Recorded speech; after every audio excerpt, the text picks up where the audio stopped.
Bueno, pues hola Álex, hola Ana y hola a todos.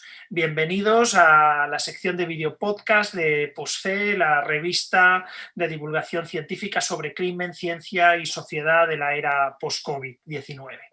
Como sabéis, esta sección de video podcast está dedicada a realizar entrevistas a sociólogos, criminólogos, juristas y en general científicos sociales sobre temas relacionados con la justicia criminal y con la delincuencia, con el objetivo de acercar las mejores opiniones expertas a todos. En esta ocasión tenemos el inmenso honor de estar junto al profesor Álex Piquero. Hola, Álex. Hola.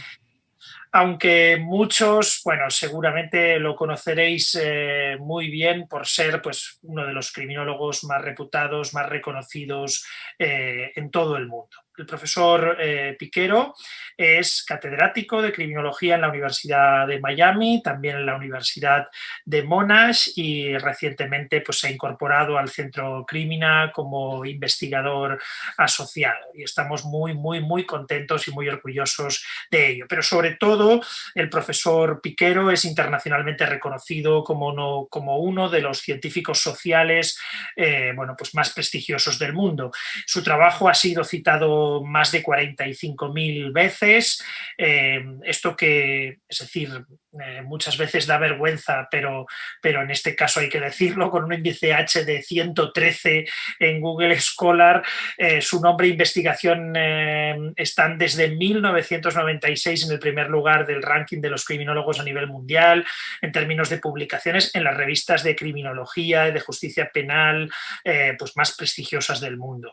De hecho, en 2019 un artículo en Plos Biology lo incluyó entre los primeros de entre los 100.000 científicos más citados del mundo, y en 2019 fue reconocido por Web of Science como uno de los investigadores más influyentes. En definitiva, es un investigador que ha trabajado.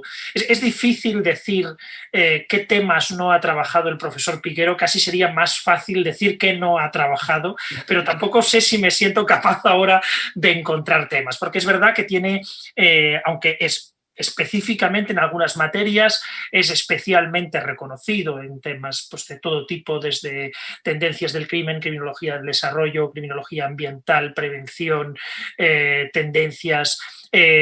Ha trabajado muchísimas materias y todas además con enorme seriedad y con enorme éxito en cuanto al impacto. Así que tenemos no mucho tiempo, con lo cual vamos a tener una conversación sobre diversos temas.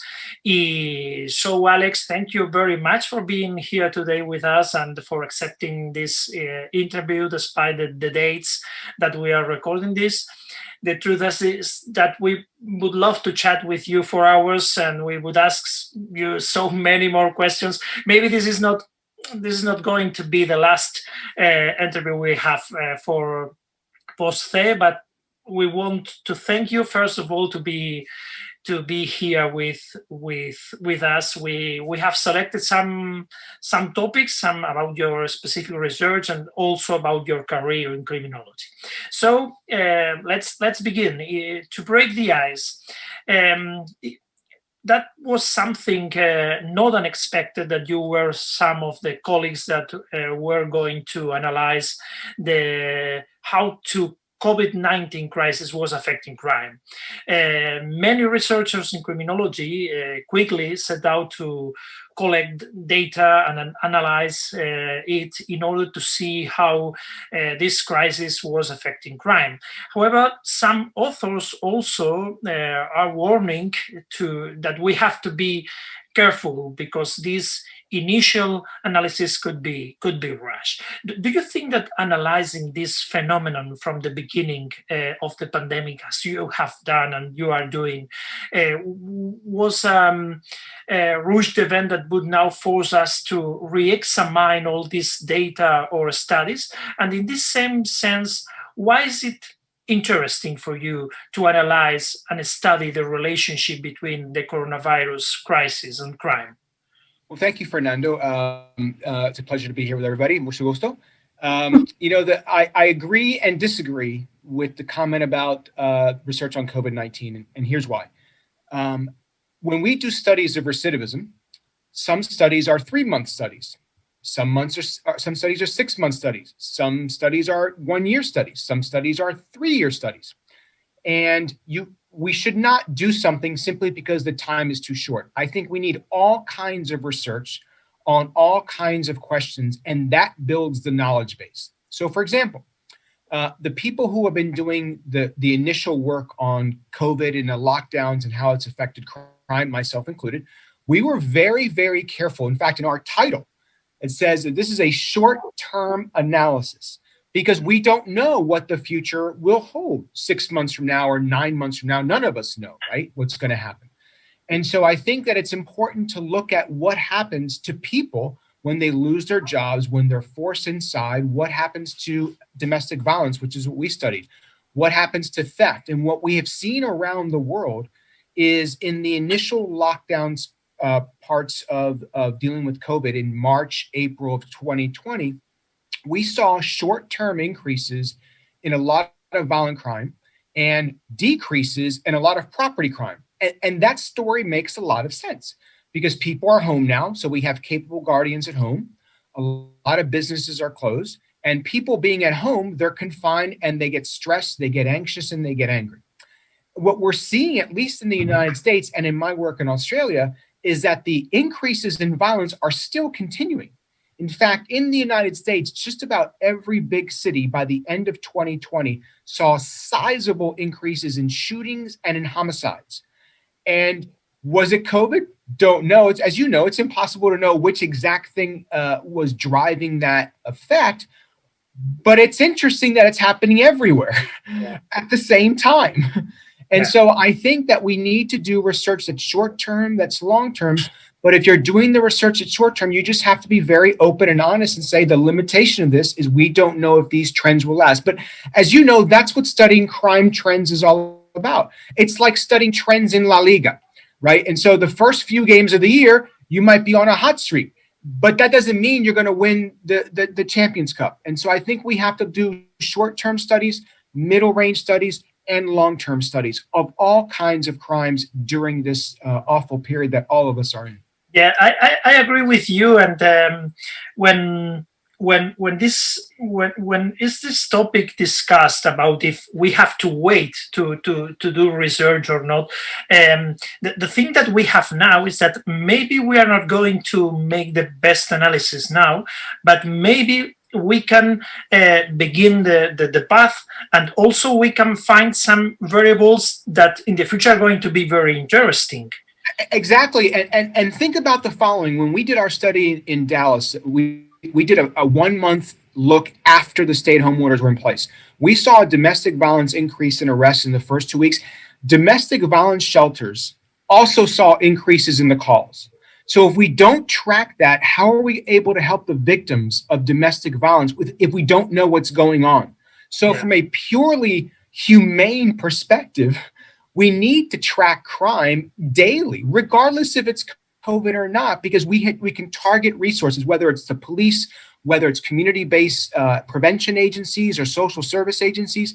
We have to know what's going on in the community. And what happened in COVID, I don't know if it's happening in Spain, but what's happened in the United States is because the schools were closed, a lot of children weren't getting the meals at school.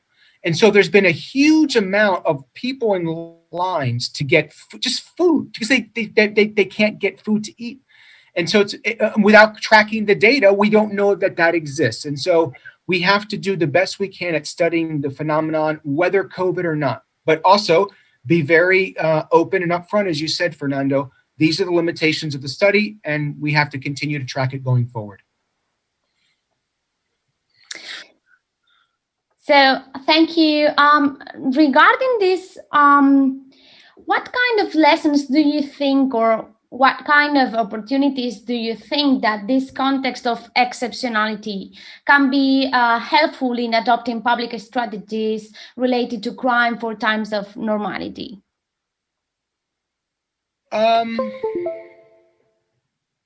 That's a very good question. That's a very, very good question. I don't know what normality will look like. I mean, I really don't know when that's going to be. You think about it, right? So the United States, as you all are in Spain, are rolling out the vaccines, right? And so now there's a new strand of COVID. We don't know. So here's the thing. We don't know what the long-term effects of the vaccines are, right? Because what the trials stop 3 or 5 months in. So we have a short-term window of what these vaccines look like. We have no idea if they're going to be affected 2 years from now. So they're still tracking those people. All of us are going to be real life experiments if we take the vaccine. So I think that what we are learning in terms of crime and crime prevention is that people are not adapting well to the social restrictions. People are cooped up in their house. You know, I saw your beautiful dog. I have my little puppy at home too. I think my puppy's going to freak out when I go back to work because I'm around my dog every day long. But I'm also around my wife all day long. And so people aren't used to that. We're used to doing whatever it is we wanted to do at any time of the day. And that's been taken away from us. So we've never lived anywhere in the world. And so I think we're learning maybe coping strategies, or maybe people are realizing that the things they valued before the pandemic, they're reevaluating their sense in the world or their place in life or how they treat other human beings. So there may be lessons that are learned about how we look at one another and how we treat one another, because this virus doesn't discriminate. It affects rich people, it affects poor people, it affects famous people, it affects people of all races and genders and ethnicities everywhere around the world. So what I hope happens out of this is that I hope that the human condition is improved, because people need help. And we need to put aside our differences, whether they're political or whatever it is, and treat people with kindness and humanity and humility, because we are all one people. I wanted to ask you about one of the things that I believe this COVID crisis is going to be more problematic is for young people. You have studied a lot young people and youth and crime, and I'm remembering now a recent study about crime trends and how it's related with age. I don't know if do you.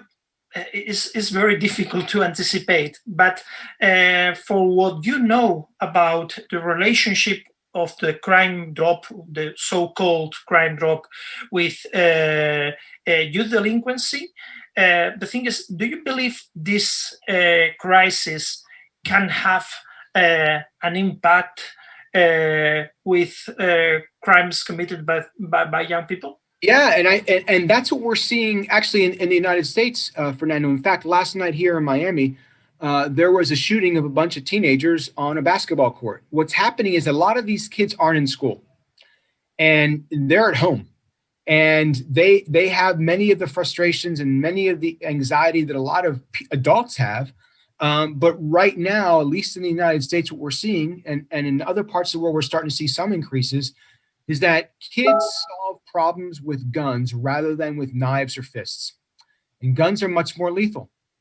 And they don't know and don't have the resources and capacity that adults like us have to adapt to these kinds of situations. You know, for them, they thought the pandemic was going to be a 2-week holiday, but now it's turned into a 9-month and probably another 6 to 9 months, you know, thereafter. And so I worry about what the long-term effects of this is going to be. And kids need to be in school. I mean, and it's not just about learning the academics, it's about the social skills that they're learning in school. And we're taking 1 year of social skills development of these kids away. And they need to be around, they need to be around their family. That's important, obviously.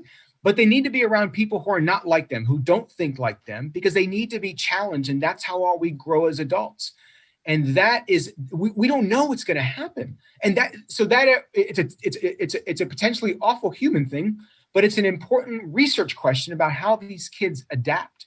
And I really worry about this. That's why I think the push to getting kids in school, I absolutely agree with. We have to make schools as safe as humanly possible.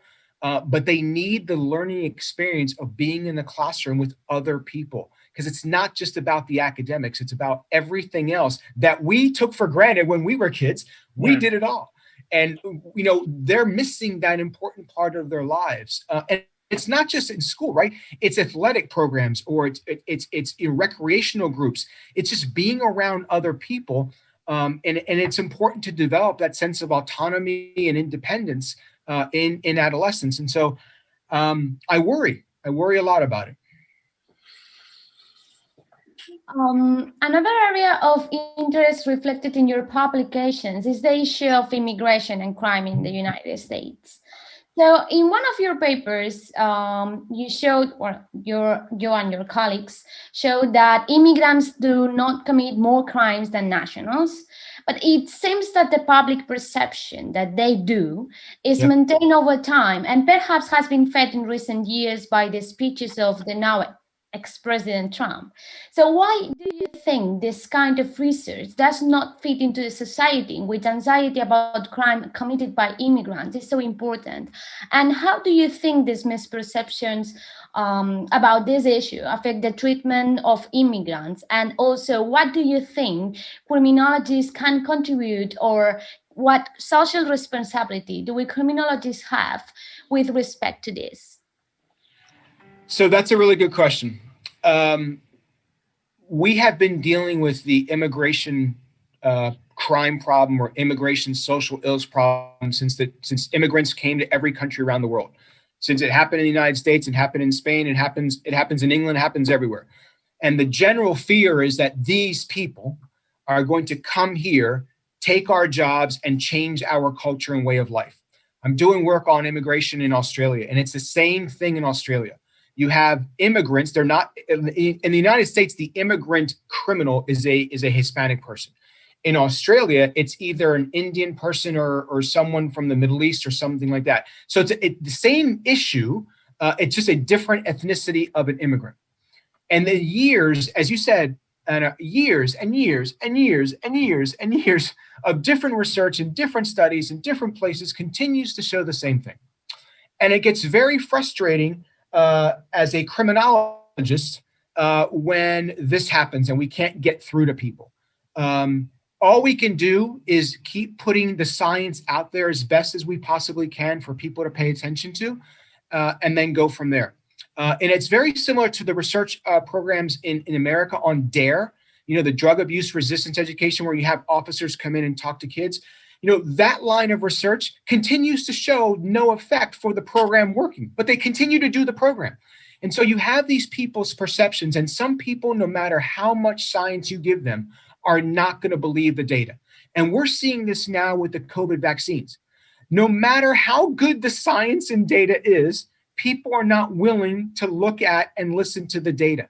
And we have to do the best we can and just continue to message people about the importance of this issue. Álex, changing again the topic. We had on the last number of PostC a special analysis for Spain and for the Spanish language, and people interested in criminology, about all Black Lives Matter, all the movement related to what happened after the death of George Floyd, defund the police, and all of this discussion. You have been concerned, you're always concerned about the treatment, the policing, the relationship of policing with procedural justice. You have worked about this topic. In the previous issue, we had the opportunity to interview Professor Tracy Mears, also from a critic perspective, Professor Álex Vitale. Also, we translated David Kennedy's opinion. What would be your expert opinion on this very deep topic, very big one? What does in your opinion, the evidence say, and what would be the roadmap to follow with this issue of the challenges that policing have related to the Black Lives Matter movement? It is like you and some colleagues questioning a bad apples issue that can be put aside and therefore the problem would be solved is more deep. What can you tell us about that? We know that you need like some hours to talk about this.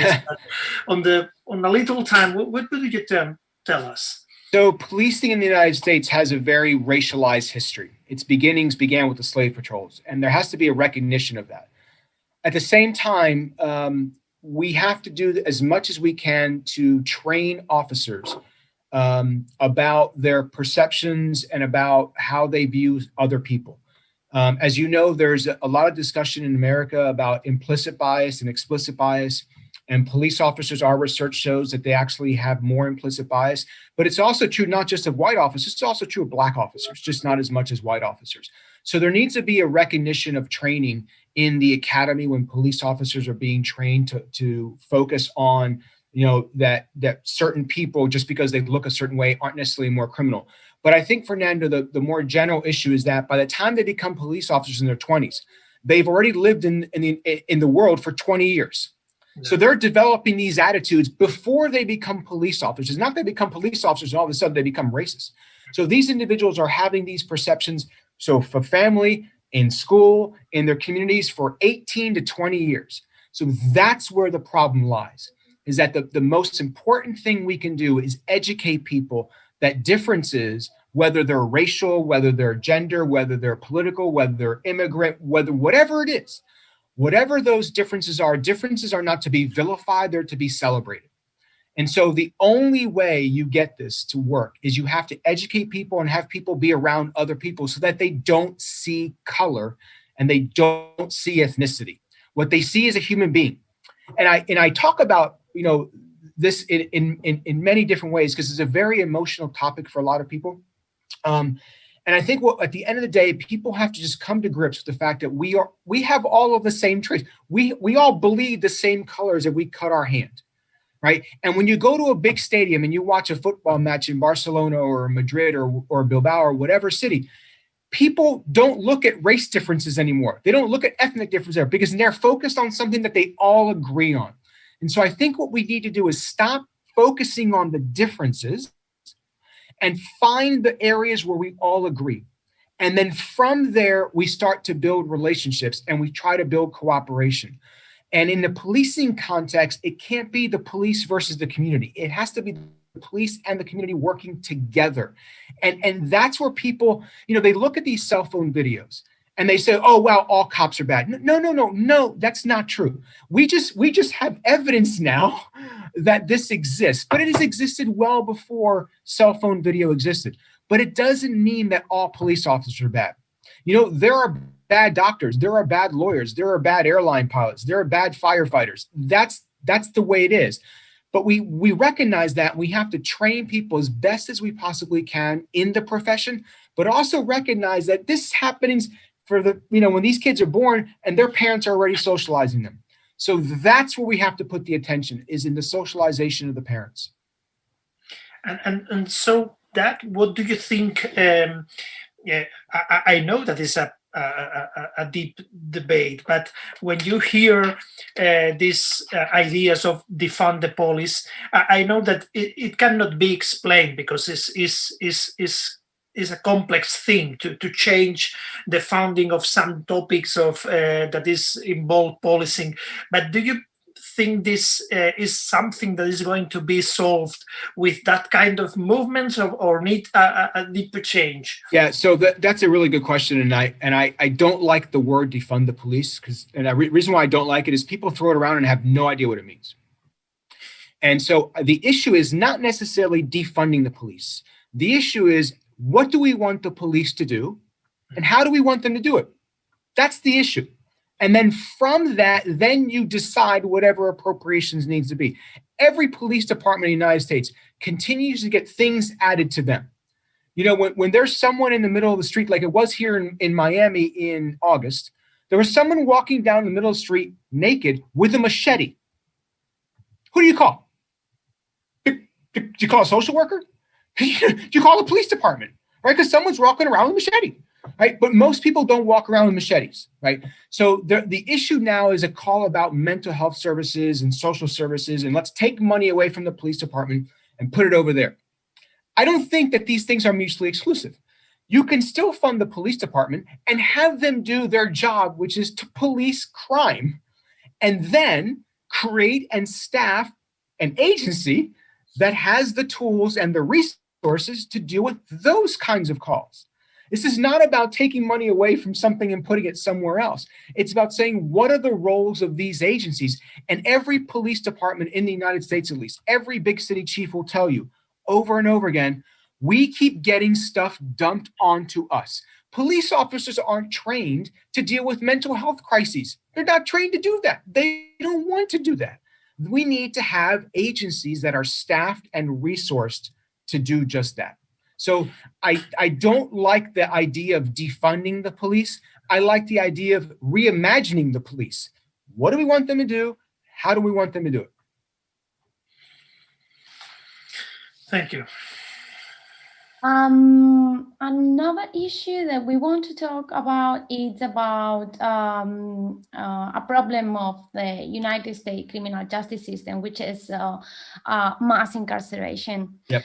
The United States is possibly one of the most punitive countries in Western society in this respect, and many criminologists focus on the tough on crime policies carried out by both Republican and Democrat governments, and other criminologists, however, would say that such policies are unnecessary but not sufficient conditions to explain the levels of incarceration and punitivism, because what would be behind punitive criminal policies would be instead structural conditions such as political culture or constitutional structure, among others.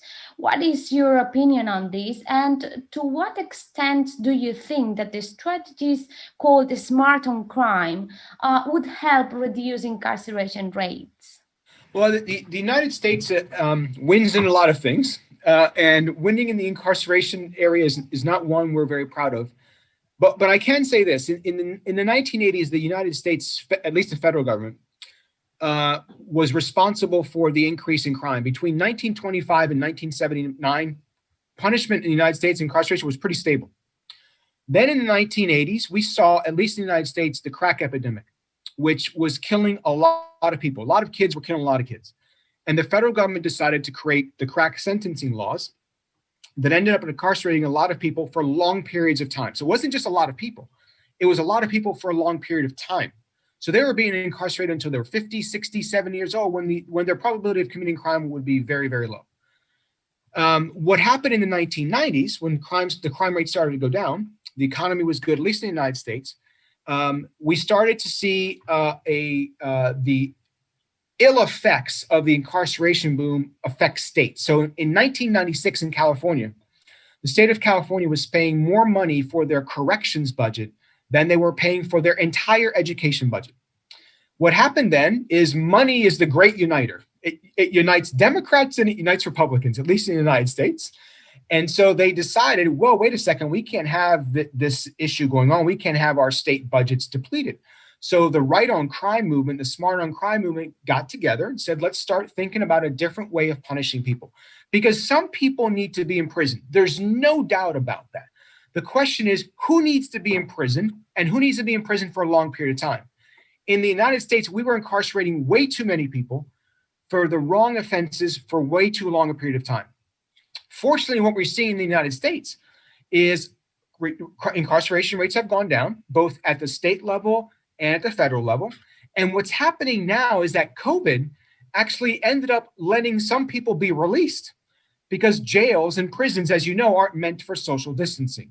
So a lot of governors in states actually started to release people who were nearing the end of their sentences or stop putting people in jail on the front part because we just couldn't do it.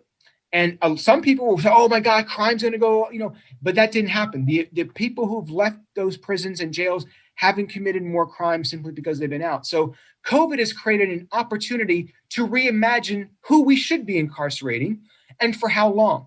I think that the movement towards let's just be tough on crime. I think that that's kind of gone away from what, President Trump tried to create that law and order approach.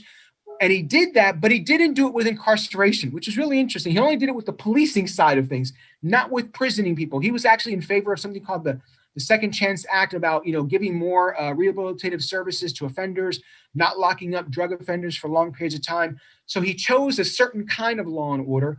But fortunately for us in the United States, we've reduced incarceration. We've shuttered, closed prisons. And I think that that's a good thing. Like I said, I don't want to be mistaken here. Some people need to be incarcerated. There's no doubt about that. But we don't need to incarcerate everybody for very long periods of time. Thank you. So interesting. We don't have so much time, so let me make you some questions about your career, and because we are very also interested in how can this affect other people, young people, careers. You are a criminologist who is tremendously versatile. You have research on multiple of criminological areas and topics, and this is not usual. It's very usual that researchers are generally focused in a topic, in a subject, sometimes even in a methodological way of looking at things, and you are very versatile in also in methodological. So how do you think this has impacted your research? I can make a lot of questions about that. First of all, could be why are you so versatile, but also why are you, and what makes something interesting to you, and how do you think this impact to all your research? So I early in my career, I was criticized for being a generalist. And one of my colleagues at one of my early jobs said, you really need to focus on one thing and only do that one thing. I didn't follow that advice. And I'll tell you why, is I read a lot. And I like puzzles. And I find criminology is big, and there are lots of puzzles. And so I like to solve puzzles. So I do a lot of crossword puzzles. And jigsaw puzzles. I just like solving puzzles and answering questions. And so I have I think for me, I love the topic. I love reading. So when I read and when I write, it's not work to me. This is my passion. Aside from sports and music, this is my passion. So, and I think this is very similar to your favorite musical band or artist. If they stayed the same, you would say, okay, well, they didn't do anything new. They didn't grow. And so I've always liked artists, whether they're artists from art or music artists, who grow, who change directions because they heard something new or found something new. And I think that that's made me a better scholar because I've read enough in lots of different areas. I don't know everything about all those areas, obviously, but I know enough to have intelligent conversations, say, okay, well, here's where I think the gaps are. But I also don't look at research as saying, oh, this one study is going to solve it all. The way I look at research is, I think about a jigsaw puzzle that has 1,000, or Lego puzzle, right? I just did a Lego puzzle over the Christmas break. I do Legos over the holidays. Yeah, I've seen that one about Baby Yoda, maybe. Yeah, Baby Yoda. So I just built Baby Yoda, who they call Grogu now. Yeah, and so what I like about that is it doesn't always work, right? You have to sometimes put this in this space and put this. So I think about research as doing this, one study does this part of the puzzle. The next study does this part of the puzzle, and so on and so forth. And so for me, I've moved around in the area of criminology and criminal justice just because I like to study new things. I like to work with different people, and I like to basically just grow as a scholar and just become a better scholar. And so I have found that to be very useful, and it's pushed me to be better. I mean, I don't want to be someone who does the same thing over and over again. That would be boring to me. So I kind of challenged myself. Well, I need to go learn that new methodological technique, or I've never done a qualitative study. I should go do one. I don't know how to do it. So I find people to work with, and it just, I think, makes me grow as a scholar. And I'm constantly trying to improve my work, my writing. And I found that, and it's been very rewarding, very intellectually rewarding for me to continue to be challenged. Also, because it seems that you need to have fun. Absolutely. This is very important. What we get to do in academia: teach students, work with colleagues, write research studies. It is the best possible job in the world. I mean, I get to do and study and read what I want to every day of my life. If I wasn't a professional athlete or a rock star, I can't imagine doing anything else in my life, because I get to decide what I want to do. You know, and it's so if you can deal with autonomy and you're somewhat creative, this is a great job. If you can't, it's not a good job. But you know, I tell people I don't work. It's just I love to do this. It's just not work to me. You know, I don't dread going to the office or opening up. Explains a lot. That explains a lot. Yeah, I get a new journal and I immediately start looking at the abstracts. Oh, wow, that's interesting. I actually, in grad school, here's how bad this was. In graduate school at the University of Maryland, every Friday afternoon, my colleagues and I would go to the library, when people used to go to the library, and we would go look at the new journals. And we would go look at psychology journals, geography journals, sociology journals. Doesn't matter. We were just interested in what other people are doing, because as you all know, criminologists aren't necessarily only in criminology fields. They're in psychology, they're in biology, they're in political science, they're in history. And so I always thought, and I think I got the passion I have now for all of this kind of research by being exposed to so much different research early in my career. So I believe we have time only for one more, because you have to go, Anna. The last questions would be, how do you see the future of criminology, and what challenges do you think lie ahead? And also, what kind of advice would you give to young researchers in their careers as criminologists? Okay, so I'll start with the advice. Okay. 2 pieces of advice. Read, and write every day. And we write for a living. That's what we do. And so the only way you learn to write is you write a little bit every day. And I've mentored a lot of students, and I tell them, when you're writing a thesis or you're writing a dissertation or you're writing an article, don't look at the word screen that's white and say, how am I going to write 200 pages? You can't do that.